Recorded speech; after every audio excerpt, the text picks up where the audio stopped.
Assalamualaikum warahmatullahi wabarakatuh. Selamat pagi Bu Hasana, selamat pagi teman-teman. Kami dari kelompok 1 akan mempresentasikan mengenai UU RI nomor 21 tahun 2008 tentang perbankan syariah bab 1.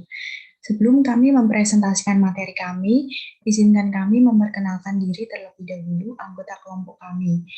Yang pertama, Arya Nova Kurniawan dengan NIM 4422008, lalu Enid Widore Eugenia 4422011, lalu Jenny Yuen dengan NIM 4422017, lalu Queenie Milna Ainuniswati dengan NIM 4422022, lalu Syifa Tabina Maharani dengan NIM 4422028.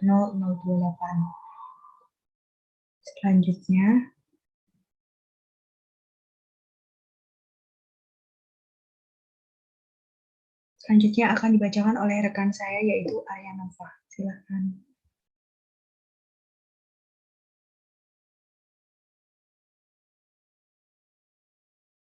Ya, saya akan menjelaskan tentang bab 1, pasal 1, ayat 1, yaitu perbankan syariah. Lanjut. Nah, yang pertama adalah perbankan syariah.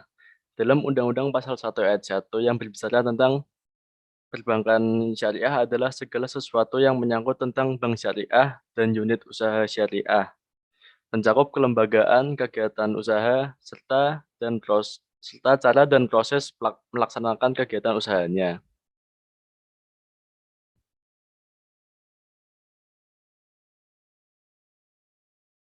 Lanjut.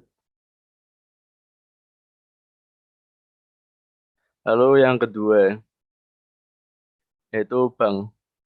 Dalam Undang-Undang Pasal 1 Ayat 2 menjelaskan tentang bank adalah badan usaha yang menghimpun dana dari masyarakat ke dalam bentuk simpanan dan menyalurkannya kepada masyarakat dalam bentuk kredit dan atau bentuk lainnya, dalam artian agar meningkatkan tarif hidup rakyat.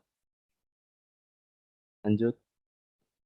Lalu yang ketiga yaitu Bank Indonesia. Dalam Undang-Undang Pasal 1 Ayat 3 menjelaskan tentang Bank Indonesia adalah Bank Sentral Republik Indonesia. Sebagai bank sentral, Bank Indonesia mempunyai satu tujuan tunggal, yaitu mencapai dan memelihara kestabilan nilai rupiah. Kestabilan nilai rupiah mengandung dua aspek, yaitu kestabilan nilai mata uang terhadap barang dan jasa, serta kestabilan terhadap mata uang negara lain. Lalu yang keempat, bank konvensional. Dalam Undang-Undang Pasal 1 Ayat 4 menjelaskan tentang bank konvensional, sama dengan bank yang menjalankan kegiatannya secara konvensional yang berdasarkan jenisnya, yaitu bank umum konvensional dan juga bank berkreditan rakyat yang berfungsi untuk menyediakan pembiayaan bagi nasabah. Lalu bank umum konvensional. Dalam Undang-Undang Pasal 1 Ayat 5 menjelaskan tentang bank umum konvensional sama dengan bank konvensional yang di dalam kegiatannya memberikan jasa dan lalu lintas pembayaran berdasarkan prosedur dan ketentuan yang telah ditetapkan. Lalu ada bank perkreditan rakyat. Dalam Undang-Undang Pasal 1 Ayat 6 menjelaskan tentang bank perkreditan rakyat atau bisa disingkat sebagai BPR. Adalah bank yang dalam kegiatannya tidak memberikan jasa dalam lalu lintas pembayaran. Lalu yang ketujuh adalah bank syariah. Dalam Undang-Undang Pasal 1 Ayat 7 menjelaskan tentang bank syariah adalah bank yang menjalankan kegiatan usahanya berdasarkan prinsip syariah atau prinsip hukum Islam yang diatur dalam Fatwa Majelis Ulama Islam seperti prinsip keadilan dan keseimbangan, adl wa tawazun, lalu kemaslahatan atau maslahah, universalisme atau alamiah, serta tidak mengandung gharar, masyir, riba, zalim, dan objek yang haram. Dan menurut jenisnya itu terdiri atas bank umum syariah dan bank pembiayaan rakyat syariah. Lalu selanjutnya akan dibacakan oleh rekan saya, Enid Theodora. Silahkan. Baik, terima kasih. Berikut saya akan menjelaskan mengenai bab 1 pasal 1 ayat 8, 9, 10, 11, 12, dan 13. Next. Ayat 8 tentang bank Bank Umum Syariah. Bank Umum Syariah adalah bank syariah yang dalam kegiatannya memberikan jasa dalam lalu lintas pembayaran. Bedah UU Bab 1 Pasal 1 Ayat 8, jadi BUS atau Bank Umum Syariah adalah bank independen yang kegiatan perbankannya secara keseluruhan sudah murni syariah. Bank Umum Syariah hanya dapat didirikan dan atau dimiliki oleh warga negara Indonesia atau WNI dan atau Badan Hukum Indonesia. WNI dan atau Badan Hukum Indonesia dengan warga negara asing atau WNA dan atau Badan Hukum Asing secara kemitraan atau pemerintah daerah. Bank Umum Syariah dapat melakukan penawaran umum efek melalui pasar modal sepanjang tidak bertentangan dengan prinsip syariah dan ketentuan perundangan-undangan di bidang pasar modal. Setiap upaya penggabungan, peleburan, dan pengambil alihan bank syariah wajib mendapat izin terlebih dahulu dari Bank Indonesia. Hasil penggabungan dan peleburan antara bank syariah dengan bank lainnya diwajibkan untuk menjadi bank syariah. Next. Lalu, untuk ayat 9 tentang bank pembiayaan rakyat syariah. Bank pembiayaan rakyat syariah adalah bank syariah yang dalam kegiatannya tidak memberikan jasa dalam lalu lintas pembayaran. Bedah UU Bab 1 Pasal 1 Ayat 9, istilah bank perkreditan rakyat yang diubah menjadi bank pembiayaan rakyat syariah. Perubahan ini untuk lebih menegaskan adanya perbedaan antara kredit dan pembiayaan berdasarkan prinsip syariah.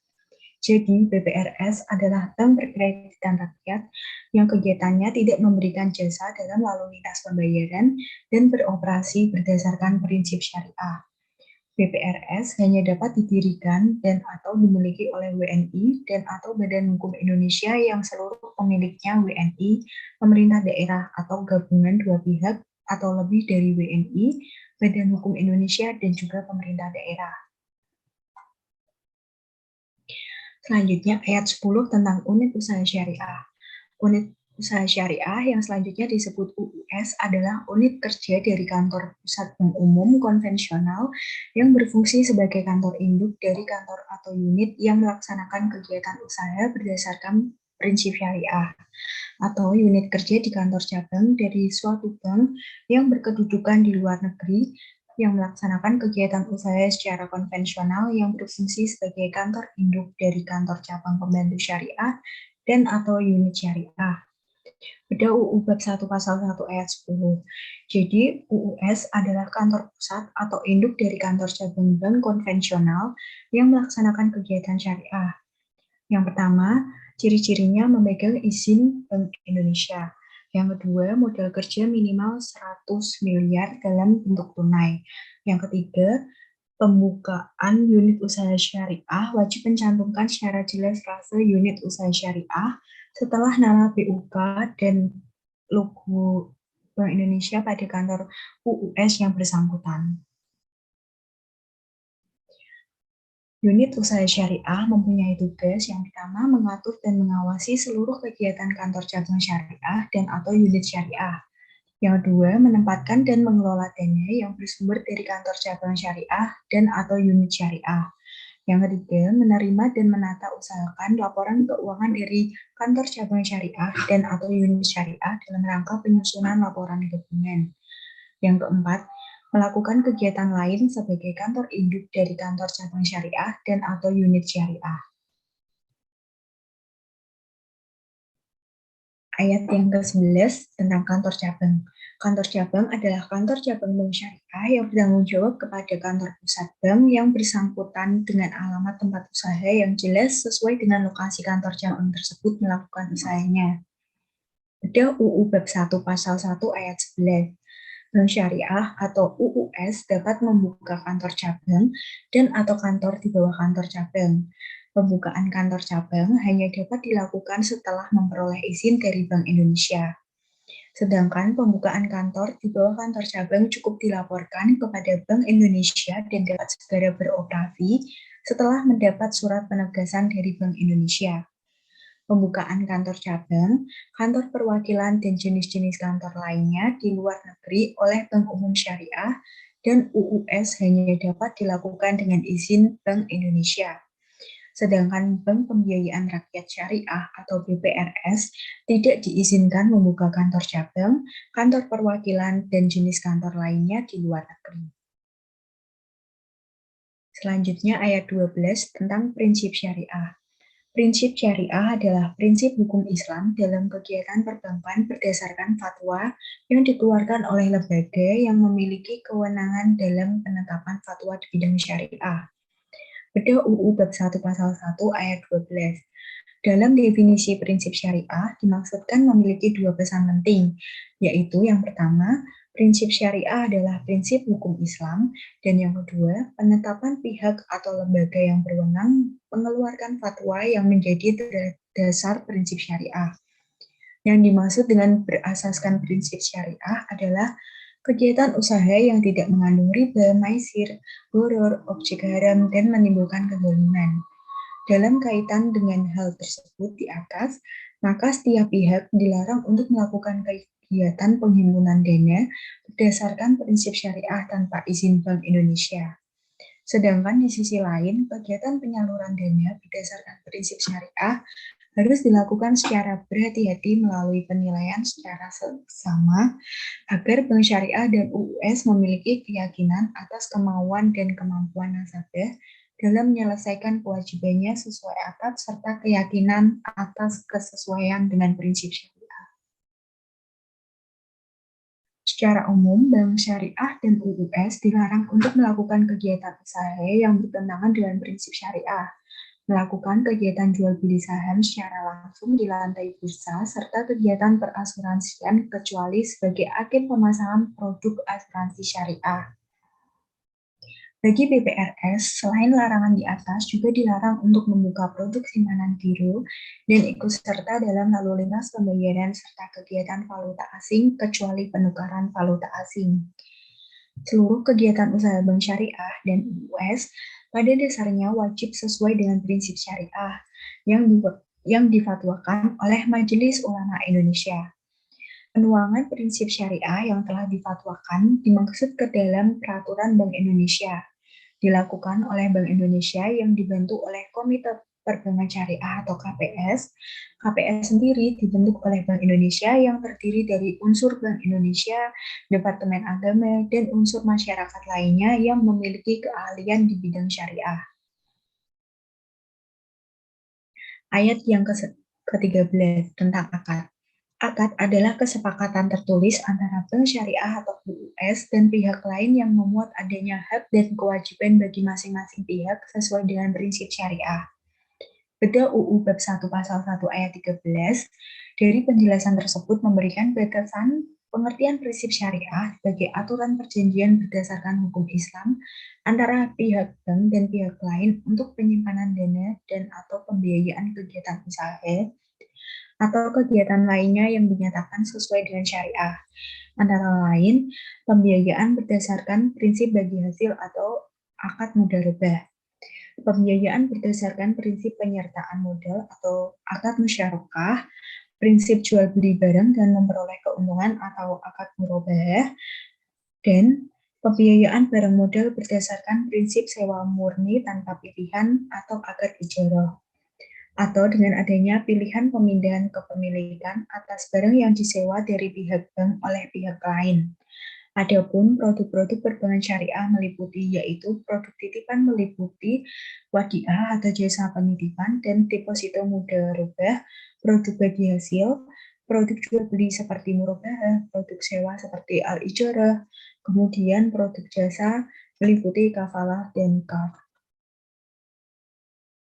Selanjutnya akan dijelaskan oleh rekan saya yaitu Jenny Wen. Dipersilakan. Baik, terima kasih untuk Enid. Saya akan membahas dari nomor 14 sampai 19, yaitu di mana nomor 14 tentang rahasia bank, nomor 15 tentang pihak terafiliasi, nomor 16 tentang nasabah, nomor 17 tentang nasabah penyimpanan, 18 nasabah investor, dan 19 nasabah penerima. Baik, yang selanjutnya yaitu mengenai rahasia bank adalah segala sesuatu yang berhubungan dengan keterangan nasabah penyimpan dan simpanannya serta nasabah investor dan investasinya. Yang dimaksud dengan segala sesuatu yang berhubungan dengan keterangan mengenai nasabah penyimpan dan simpanannya, meliputi segala keterangan tentang orang dan badan yang memperoleh pemberian layanan dan jasa dalam lalu lintas uang, baik dalam maupun luar negeri, di mana meliputi jumlah kredit, jumlah dan jenis rekening nasabah, yaitu simpanan giro, deposito, tabanas, sertifikat, dan surat berharga lainnya. Kemudian pemindahan atau transfer uang, pemberian garansi bank, pendiskonton surat-surat berharga, dan pemberian kredit.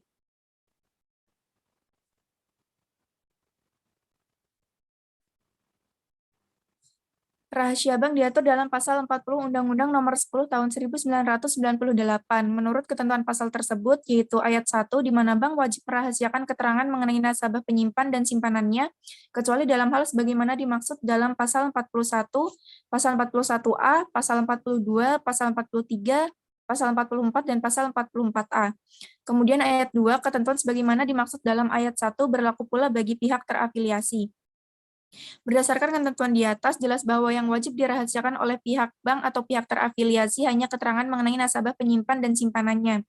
Apabila nasabah bank dan nasabah penyimpan yang sekaligus juga sebagai nasabah debitur, bank tetap wajib merahasiakan keterangan tentang nasabah dan dalam kedudukannya sebagai nasabah penyimpan. Artinya jika nasabah itu hanya berkedudukan sebagai nasabah debitur, maka keterangan tentang nasabah debitur dan hutangnya tidak wajib dirahasiakan oleh bank atau pihak terafiliasi. Dengan demikian, lingkup rahasia bank hanya meliputi keterangan mengenai nasabah penyimpan dan simpanannya. Keterangan selain itu bukan rahasia bank. Namun, bank boleh mengungkapkan kerahasiaan bank dalam hal berikut, yaitu untuk kepentingan perpajakan, penyelesaian piutang bank, kepentingan peradilan pidana maupun perdata, keperluan tukar-menukar informasi antar bank, dan pemberian keterangan atas persetujuan nasabah.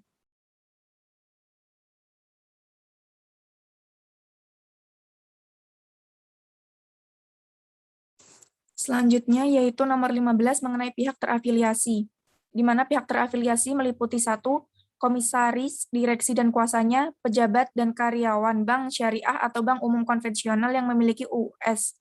Kedua, pihak yang memberikan jasanya kepada bank syariah atau UUS, antara lain Dewan Pengawas Syariah, akuntan publik, penilai, dan konsultan hukum. Kemudian dan atau pihak yang menurut penilaian Bank Indonesia turut serta mempengaruhi pengelolaan bank syariah atau UUS baik langsung maupun tidak langsung, antara lain pengendali bank, pemegang saham, dan keluarganya, keluarga komisaris, dan keluarga direksi. Pihak terafiliasi di atas adalah pihak terafiliasi ketiga yang tertuang dalam pasal 1 angka 15 Undang-Undang Nomor 21 Tahun 2008 tentang Perbankan Syariah, di mana meliputi 1, komisaris. Komisaris adalah jabatan tertinggi dalam perusahaan yang terkadang bisa juga bertindak sebagai pemilik perusahaan atau pemilik saham.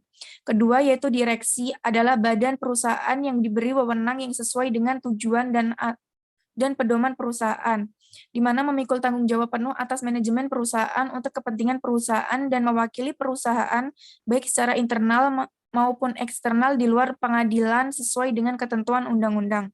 Selanjutnya yaitu pejabat adalah seorang yang bekerja, fungsi atau mandat terlepas dari apakah ia memiliki ruang kerja terkait posisinya dalam suatu organisasi dan berpartisipasi dalam pelaksanaan wewenang.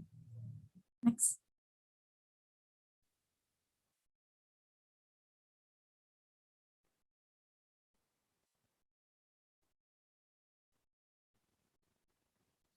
Selanjutnya yaitu karyawan bank syariah atau bank umum konvensional yang memiliki UUS atau unit usaha syariah, yaitu unit kerja dari kantor pusat bank umum konvensional yang berfungsi sebagai kantor induk dari kantor atau unit yang melaksanakan kegiatan usaha berdasarkan prinsip syariah, atau unit kerja di kantor cabang dari suatu bank yang berkedudukan di luar negeri yang melaksanakan kegiatan usaha secara konvensional yang berfungsi sebagai kantor induk dari kantor cabang pembantu syariah dan atau unit syariah. Selanjutnya yaitu DPS atau Dewan Pengawas Syariah. Adalah badan yang bertugas memberi nasihat dan saran kepada pimpinan serta memonitor aktivitas dari lembaga keuangan syariah tersebut agar sesuai dengan prinsip syariah. Selanjutnya yaitu akuntan publik, adalah profesi yang memberikan jasa sebagai profesional yang telah memiliki izin dari negara untuk melakukan praktik sebagai akuntan swasta yang bekerja secara independen. Tugas akuntan publik meliputi analisis laporan keuangan, audit laporan keuangan, audit pajak, dan sebagainya.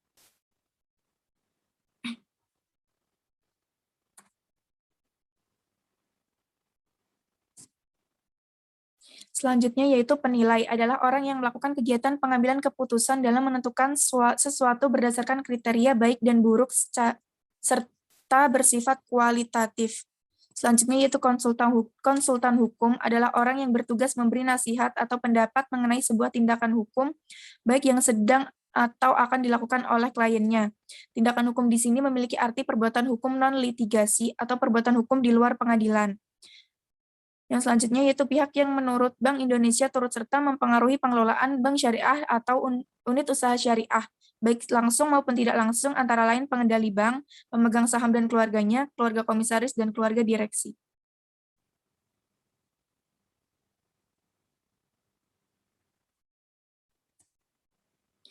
Selanjutnya yaitu mengenai nasabah. Nasabah adalah pihak yang menggunakan jasa bank syariah dan atau unit usaha syariah.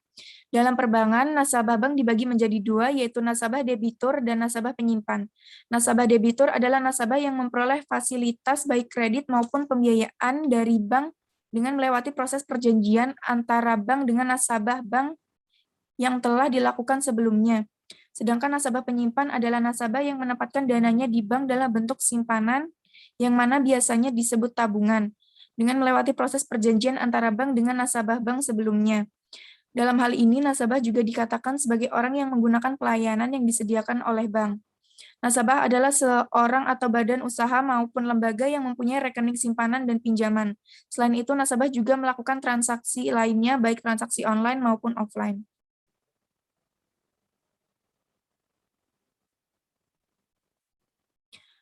Selanjutnya, biasanya nasabah bank terdiri dari perorangan, perusahaan, instansi pemerintah, yayasan, organisasi massa, lembaga sosial kemasyarakatan, dan badan usaha lainnya. Ada sejumlah keuntungan ketika menjadi seorang nasabah di bank, di antaranya sistem keamanan berlapis, lebih praktis dan simpel, kebebasan dalam bertransaksi, mudah mengelola keuangan dengan terencana, dan mudah diambil jika dalam keadaan mendesak. Dalam hubungan antara bank dengan nasabah bank, timbul hak dan kewajiban antara masing-masing pihak. Oleh sebab itu, harus ada perjanjian antara bank dengan nasabah bank ketika memutuskan dan menggunakan fasilitas yang disediakan oleh bank terkait. Perjanjian ini biasanya akan ditandai dengan kontrak yang ditandatangani oleh kedua pihak. Bila nasabah bank merasa pihak bank tidak melakukan kewajiban yang ada sesuai dengan perjanjian, seorang nasabah bank bisa melakukan pengaduan dengan dasar hukum Undang-Undang Nomor 10 Tahun 1998 tentang perbankan.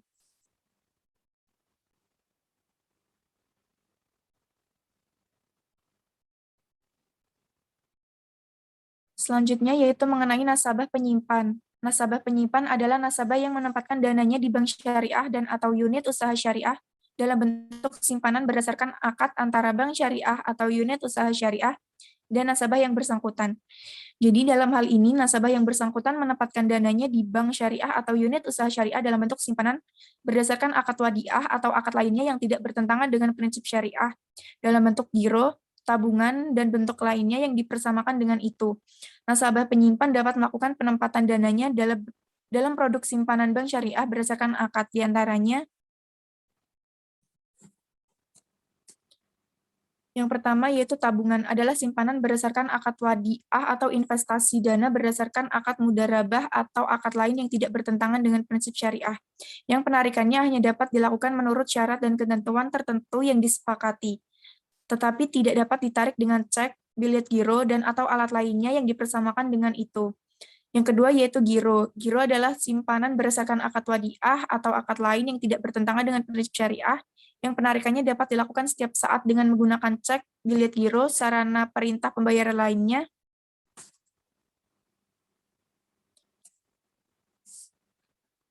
sarana perintah pembayaran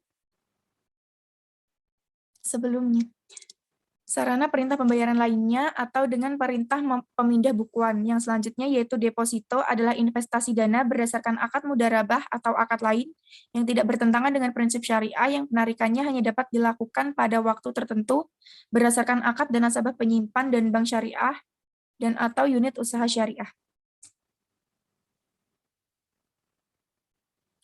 Next. Selanjutnya yaitu nasabah investor. Nasabah investor adalah nasabah yang menempatkan dananya di bank syariah dan atau unit usaha syariah dalam bentuk investasi berdasarkan akad antara bank syariah atau unit usaha syariah dan nasabah yang bersangkutan. Dalam hal ini, nasabah investor menempatkan dananya di bank syariah atau unit usaha syariah dalam bentuk investasi yang syariah, yaitu investasi yang dilakukan berdasarkan syariat Islam, di mana sektor pasar modal yang dituju bermain di produk halal. Jadi, dana investor tidak ditempatkan di perusahaan yang menjual makanan non-halal, minuman keras, rokok, dan sejenisnya yang haram. Investasi berdasarkan akad akan memberikan keuntungan melalui skema bagi hasil dengan rasio sesuai akad dan perjanjian. Besarnya return terhadap kontrak investasi berbeda-beda tergantung pada kondisi bisnis investasi syariah yang dijalankan.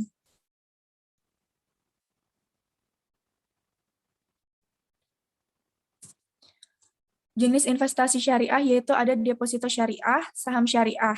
Saham syariah yaitu dalam hal ini yang bisa menjual sahamnya untuk trader syariah adalah perusahaan yang tidak menjual produk atau jasa dengan label haram sesuai dengan Fatma MUI. Kemudian pasar modal syariah yaitu dalam hal ini karena sistemnya syariah, maka laba dari perusahaan setelah menerima dana investor akan dibagi sesuai dengan perjanjian. Kemudian reksadana syariah yaitu investasi yang dilakukan dalam sistem reksadana syariah adalah portofolio. Dan selanjutnya yaitu ada asuransi syariah. Next. Keuntungan yang didapat nasabah investor dalam investasi syariah yaitu pertama, keuntungan terbebas dari menanam modal dari produk atau jasa haram karena diawasi oleh MUI, maka hal ini akan lebih melegakan bagi para investor yang beragama Islam. Selanjutnya yaitu keuntungan yang kedua adalah seluruh sistemnya berdasarkan Al-Quran dan hadis. Jadi para penanam modal tidak perlu khawatir dengan kehalalannya. Yang selanjutnya yaitu dapat diperoleh seorang nasabah investor syariah adalah terbebas dari riba, di mana riba adalah praktik membungakan uang atau jual beli uang.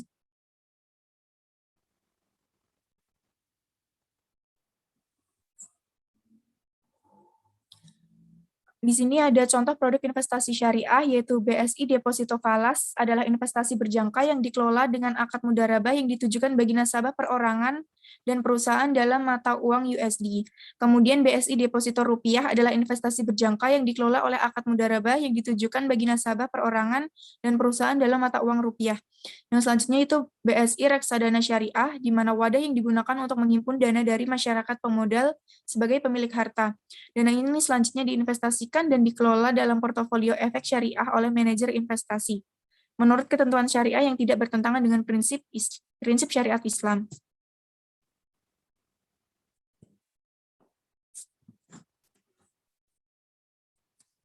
Next. Yang selanjutnya yaitu nasabah penerima fasilitas. Nasabah penerima fasilitas adalah nasabah yang memperoleh fasilitas dana atau yang dipersamakan dengan hal itu berdasarkan prinsip syariah. Dalam hal fasilitas dana, terdapat fasilitas dana overdraft, yaitu produk yang menawarkan pinjaman dengan jaminan pilihan produk seperti deposito berjangka, reksadana, obligasi retail, dan pembiayaan asuransi jiwa. Di mana jenis produk fasilitas dana overdraft terdapat satu, fasilitas dana overdraft deposito berjangka, yaitu dan fasilitas dana dengan jaminan deposito berjangka yang berlaku dalam pilihan mata uang euro, GPB, AUD, USD, JPY, HKD, SGD, dan CAD. Kemudian fasilitas dana overdraft reksadana, yaitu fasilitas overdraft dengan jaminan reksadana yang berlaku dalam mata uang USD dan Indonesia rupiah. Kemudian fasilitas dana obligasi retail, yaitu dengan jaminan obligasi retail yang hanya berlaku dalam obligasi mata uang lokal. Selanjutnya itu fasilitas dana overdraft asuransi jiwa, yaitu untuk pembiayaan asuransi jiwa dengan jaminan polis asuransi. Materi selanjutnya akan dibacakan oleh Queenie Milna.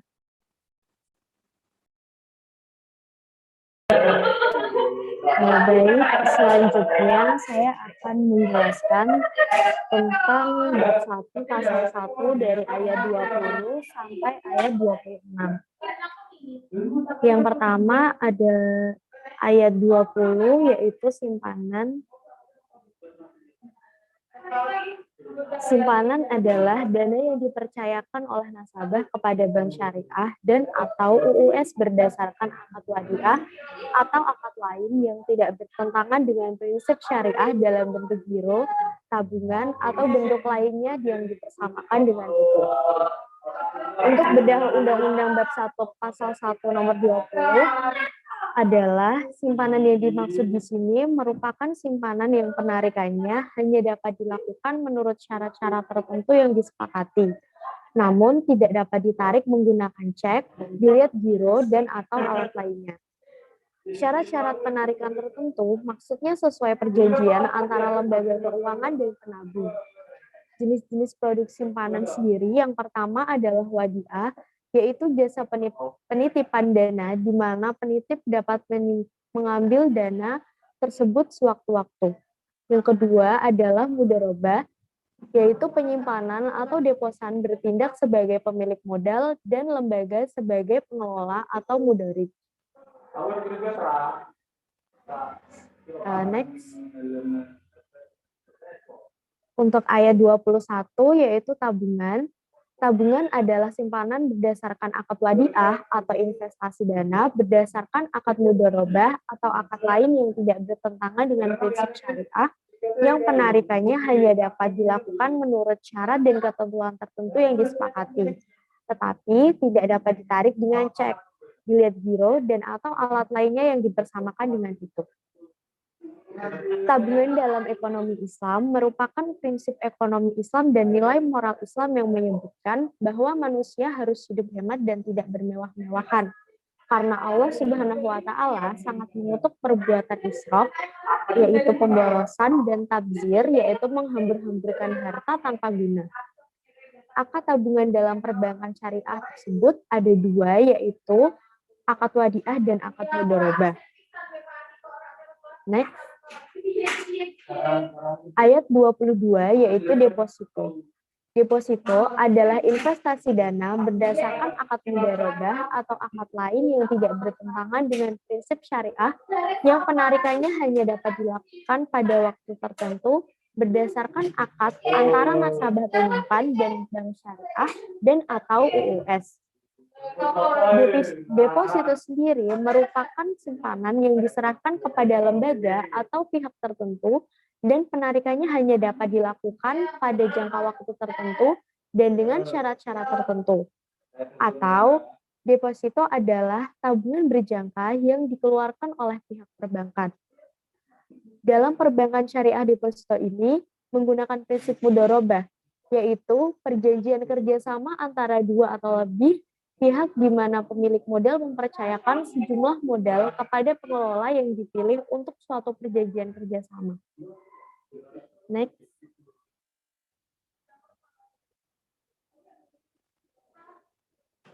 Ayat 23 yaitu giro. Giro adalah simpanan berdasarkan akad wadiah atau akad lain yang tidak bertentangan dengan prinsip syariah yang penarikannya dapat dilakukan setiap saat dengan menggunakan cek, bilet giro, sarana perintah pembayaran lainnya, atau dengan perintah pemindah bukuan. Giro sendiri merupakan salah satu bentuk atau jenis simpanan yang tidak dapat dilepaskan dari pengertian simpanan itu sendiri, yang dapat diartikan juga sebagai surat perintah dari nasabah kepada bank yang memelihara rekening giro nasabah tersebut untuk memindah bukukan ke rekening nasabah lain yang namanya atau nomor rekeningnya sudah disebutkan pada bank yang sama atau bank lainnya. Syarat untuk bilet giro agar pemindah bukuannya dapat dilakukan adalah ada nama bilet giro dan nomor serinya, perintah tanpa syarat untuk memindah bukukan sejumlah uang atas beban rekening yang bersangkutan, nama dan alamat bank tertarik, kemudian jumlah dana yang dipindahkan dalam angka dan huruf, lalu nama pihak penerima, tanda tangan penarik dan cap perusahaan jika si penarik merupakan perusahaan, tanggal dan tempat penarikan, dan nama bank yang menerima pemindah bukuan tersebut. Next. Ayat 24, investasi adalah dana yang dipercayakan oleh nasabah kepada bank syariah dan atau UUS berdasarkan akad mudharabah atau akad lain yang tidak bertentangan dengan prinsip syariah dalam bentuk deposito, tabungan, atau bentuk lainnya yang dipersamakan dengan itu. Investasi merupakan bagian dari aktivitas ekonomi. Jenis investasi sendiri yang menggunakan prinsip mudharabah di bank syariah dibagi menjadi dua, Di antaranya yang pertama mudharabah mutlaqah, yaitu kerjasama antara dua pihak, yaitu sohibul mal yang menyediakan modal dan memberikan kewenangan penuh kepada mudharib dalam menentukan jenis dan tempat investasi. Yang kedua, mudharabah al-muqayyadah, yaitu kerjasama antara dua pihak, yaitu sohibul mal yang menyediakan modal dan memberikan kewenangan terbatas kepada mudharib dalam menentukan jenis dan tempat investasi.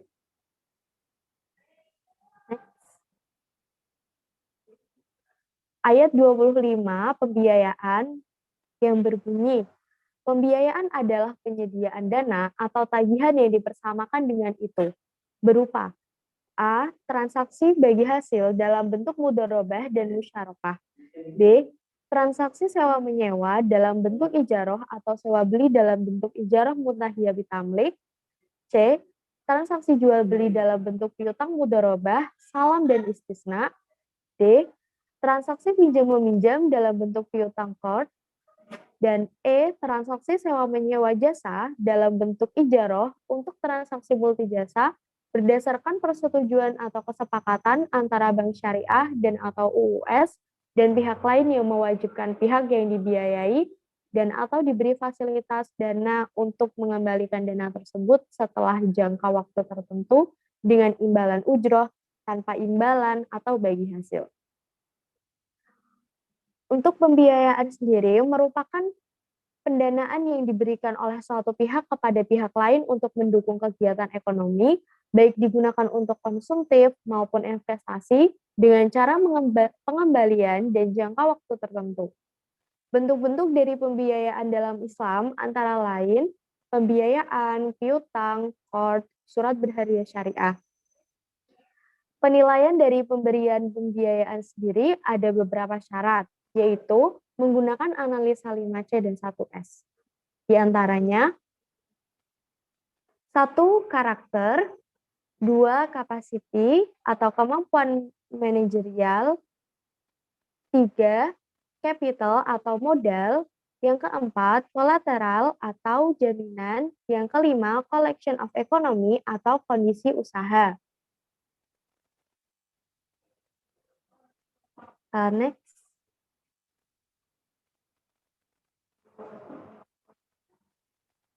Ayat yang ke-26 yaitu agunan.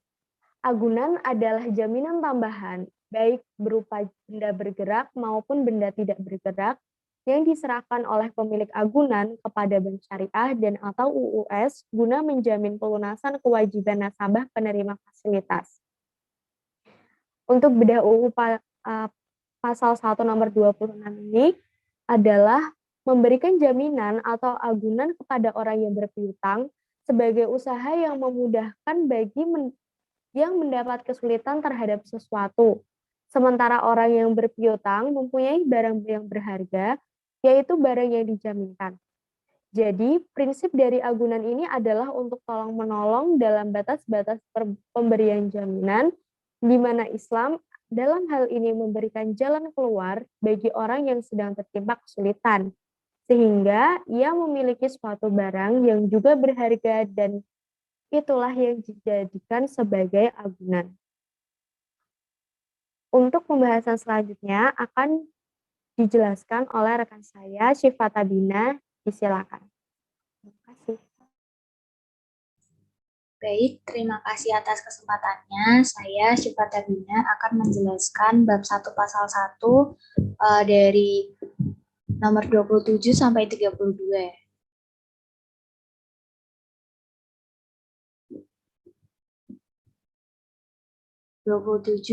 Penitipan.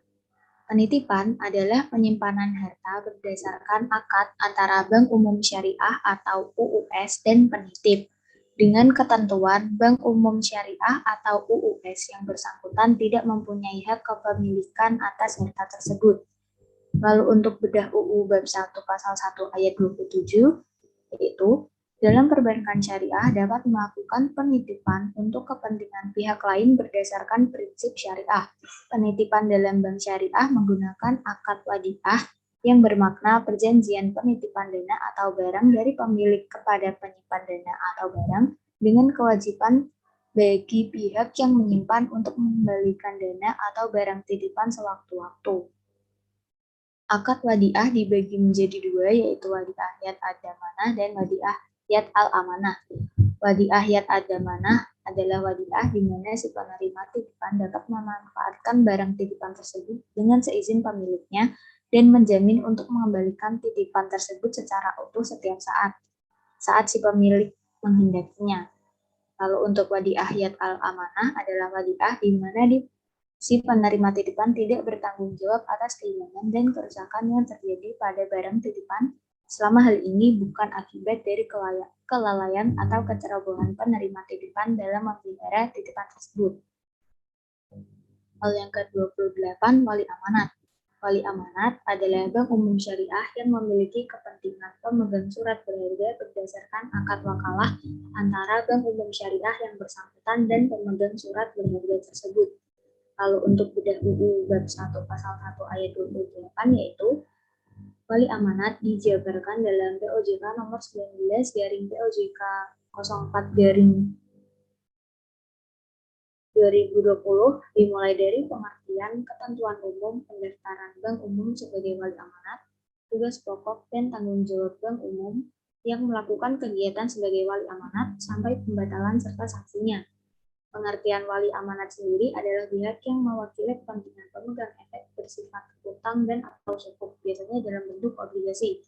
Wali amanat memiliki peranan penting bagi para kreditur atau pemilik utang karena akan memberikan informasi yang terkini mengenai kondisi dan perkembangan emiten terkait. Kegiatan usaha sebagai wali amanat dapat dilakukan oleh bank umum dan pihak lain yang ditetapkan dengan peraturan pemerintah. Untuk dapat menyelenggarakan kegiatan usaha sebagai wali amanat, bank umum atau pihak lain tersebut harus wajib terlebih dahulu terdaftar di OJK. Wali amanat menurut pasal 1 angka 30 Undang-Undang Nomor 8 Tahun 1995 tentang pasar modal atau UU Pasar Modal adalah pihak yang mewakili kepentingan pemegang efek atau surat berharga komersial, surat pengakuan utang, saham, obligasi, tanda bukti utang, dan sebagainya yang bersifat utang. Tugas pokok dan tanggung jawab wali amanat yang pertama mewakili kepentingan para pemegang efek bersifat utang baik di dalam maupun di luar pengadilan sesuai dengan kontrak perwaliamanatan dan peraturan perundang-undangan. Lalu yang kedua, mengikatkan diri untuk melaksanakan tugas pokok dan tanggung jawab sebagaimana dimaksud dalam butir 1 sejak menandatangani kontrak perwaliamanatan dengan emiten. Tetapi perwakilan tersebut mulai berlaku efektif pada saat efek bersifat utang telah dialokasikan kepada pemodal. Lalu yang ketiga, melaksanakan tugas sebagai wali amanat berdasarkan kontrak perwaliamanatan dan dokumen lainnya yang berkaitan dengan kontrak perwaliamanatan. Dan yang terakhir, memberikan semua keterangan atau informasi sehubungan dengan pelaksanaan tugas-tugas perwaliamanatan kepada Bapepam dan LK atau sekarang OJK. Lalu yang ke-29 yaitu penggabungan. Penggabungan adalah perbuatan hukum yang dilakukan oleh satu bank atau lebih untuk menggabungkan diri dengan bank lain yang telah ada yang mengakibatkan aktiva dan pasifa dari bank yang menggabungkan diri beralih karena hukum kepada bank yang menerima penggabungan dan selanjutnya status badan hukum bank yang menggabungkan diri berakhir karena hukum.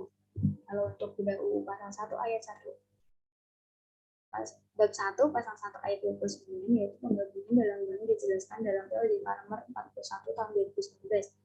Dalam POJK mengatur ketentuan umum, mengatur prinsip pelaksanaan penggabungan, persyaratan dan tata cara penggabungan. Lalu untuk 30 yaitu peleburan adalah perbuatan hukum yang dilakukan oleh dua bank atau lebih untuk meleburkan diri dengan cara mendirikan suatu bank baru yang terkena hukum memperoleh aktiva dan pasifat dari bank yang meleburkan diri dan status berbadan hukum bank yang mengakibatkan beralihnya pengendalian atas bank tersebut. Lalu untuk bedah UU pasal 1 bab 1 pasal 1 ayat 30 yaitu peleburan dalam bank umum syariah dijelaskan dalam POJK nomor 41 tahun 2019. Dalam POJK mengatur ketentuan umum, mengatur prinsip pelaksanaan peleburan serta tata cara peleburan. Nah, dari sini bisa dilihat antara penggabungan dan peleburan terhadap maksud saya penggabungan dan peleburan terdapat kesamaan. Lalu untuk perbedaan dan persamaan antara penggabungan dan peleburan yaitu apabila penggabungan atau peleburan itu antara bank umum konvensional ditambah bank umum syariah akan menjadi bank umum konvensional. Lalu untuk bank umum syariah dengan bank umum syariah akan menjadi bank umum syariah. Lalu untuk bank umum konvensional ditambah bank umum syariah menjadi bank umum syariah. Di sini tergantung dari urgensi mengenai penggabungan atau peleburan dari bank tersebut. Lalu untuk contoh penggabungan seperti dilihat pada gambar itu, untuk penggabungan sebelumnya itu terdapat bank A dan bank B. Untuk penggabungan itu sesudahnya akan menjadi salah satu bank dari diantara bank tersebut. Contoh di sini adalah bank B. Lalu untuk peleburan itu sebelumnya ada bank A dan bank B, lalu setelah diadakannya peleburan akan menjadi bank C atau bank baru. Lalu dari penggabungan dan peleburan, bank tersebut harus menyampaikan informasi rancangan penggabungan atau peleburannya kepada OJK atau Otoritas Jasa Keuangan. Lalu bank hasil penggabungan atau peleburan minimal PK3 atau peringkat komposit 3. Peringkat komposit 3 artinya kondisi bank secara umum cukup sehat, sehingga dinilai cukup mampu menghadapi pengaruh negatif dan yang signifikan dari perubahan kondisi bisnis dan faktor eksternal lainnya. Lalu pengajuan izin penggabungan atau peleburan yaitu kepada OJK paling lambat 3 hari kerja setelah RUPS atau Rapat Umum Pemegang Saham. Bank menyampaikan informasi keterlambatan dalam hal pengajuan izin melewati batas waktu. Persetujuan atau penolakan OJK paling lambat 40 hari kerja sejak dokumen lengkap. Lalu untuk 31 yaitu pengambil alihan. Pengambil alihan adalah perbuatan hukum yang dilakukan oleh badan hukum atau orang perseorangan untuk mengambil alih saham bank yang mengakibatkan beralihnya pengendalian atas bank tersebut. Lalu untuk bedah UU bab 1 pasal 1 ayat 31 yaitu pengambil alihan dalam bank dijelaskan dalam POJK nomor 41 tahun 2019 sama dengan penggabungan dan juga peleburan. Dalam POJK mengatur ketentuan umum, mengatur prinsip pelaksanaan pengambil alihan, serta tata caranya. Saham bank yang diproses melalui prosedur pengambil alihan apabila kepemilikan saham menjadi yang terbesar pada bank atau tidak melebihi pemegang saham terbesar, namun menentukan baik langsung atau tidak langsung pengelolaan dan atau kebijakan bank. Lalu pihak yang memiliki saham bank melalui bursa dan memenuhi kriteria sebagai PSP dilakukan PKK. Lalu untuk pengambil alihan dapat dilihat dalam contoh gambar.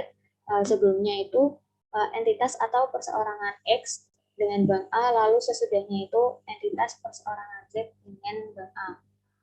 Jadi untuk pengambil alihan itu banknya sama, tetapi seperti pengendaliannya yang berbeda seperti penggabungan, peleburan, dan pengambil alihan bank syariah wajib terlebih dahulu mendapat izin dari Bank Indonesia. Dalam hal terjadi penggabungan atau peleburan bank syariah dengan bank lainnya, bank hasil penggabungan atau peleburan tersebut wajib menjadi bank syariah. Lalu ketentuan mengenai penggabungan, peleburan, pengambil alihan bank syariah dilakukan sesuai dengan ketentuan peraturan perundang-undangan.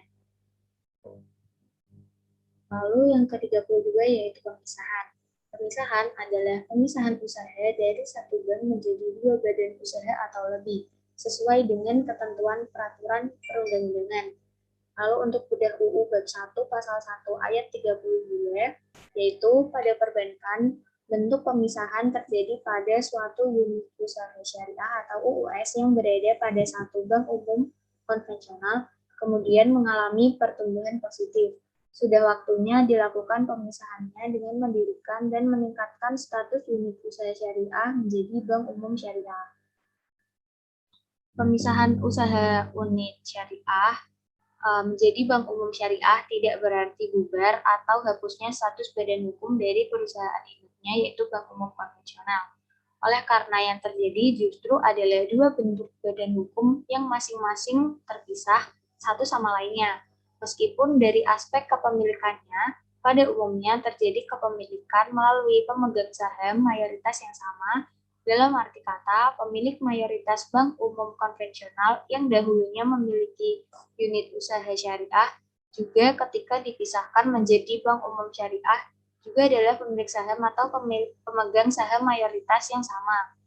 Akibat hukum pemisahan UUS atau unit usaha syariah dengan sendirinya, prosedur pendirian dan atau pembentukannya sebagai bank umum syariah mengacu kepada prosedur pembentukan dan pendirian PT serta pendirian dan pembentukan bank umum syariah sesuai ketentuan hukum perbankan, khususnya yang diatur berdasarkan Undang-Undang Nomor 21 Tahun 2008 tentang perbankan syariah.